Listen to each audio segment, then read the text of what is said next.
Kembali bersama dengan Timothy Athanasios, masih di Double Dose, masih membangun spiritualitas sehari-hari di tengah dunia yang bergerak terlalu sibuk ini. Halo, hai. Hari ini tanggal 18 Januari ingin melanjutkan pembahasan kemarin, Be Real and Realize part yang kedua. Dan firman Tuhan saya ambil dari Ulangan pasal 8 ayat yang kedua. Demikianlah bunyi firman Tuhan.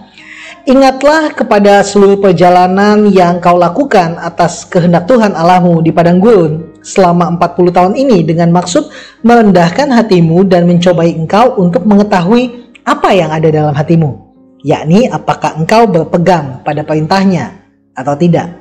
Seru ya. Nah, menyambung perenungan kemarin, saya tetap pada pendapat saya bahwa gereja tidak bisa terus bermain dalam permainan imajinasi.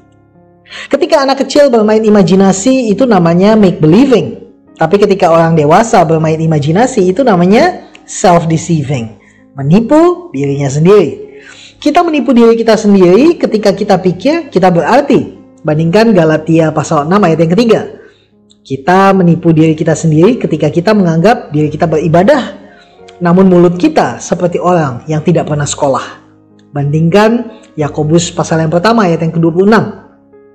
Kita menipu diri kita sendiri ketika hidup kita hanya sekedar menjadi penikmat firman dan tidak menjadi pelaku firman. Bandingkan Yakobus pertama ayat ke-22. Kehidupan yang berbeda di dalam dan di luar gereja, cinta dan seksualita, pertengkaran antara pelayan Tuhan, motivasi uang dan ketenaran, berbagai macam adiksi, kerakusan dan keserakahan Anda sebutkan, saya bisa temukan pelakunya yang berKTP Kristen. Karena itu sekali lagi saya katakan, let's be real and realize bahwa kita perlu pertobatan besar. Karena padang gurun bukan tempat kita, melainkan Kanaan. Mari kembali pada Tuhan. Kita tidak memerlukan approval dari manusia atas seberapa suksesnya kita, melainkan approval dari Tuhan yang menilai apakah kita berpegang pada perintahnya.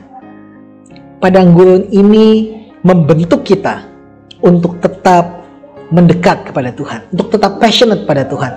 Padang gurun ini membentuk kita untuk berpegang teguh, erat kepada Tuhan. Jangan lihat pada Kanaan, apalagi lihat pada Mesir. No. Lihat kepada Tuhan. Saudaraku, pandang kepada Tuhan. Biarlah hari ini kita ada pertobatan besar dan terus memandang pada Tuhan selagi Tuhan menuntun kita hari demi hari. I pray for you guys. Amalih mulia dalam Gusti. Tuhan Yesus memberkati.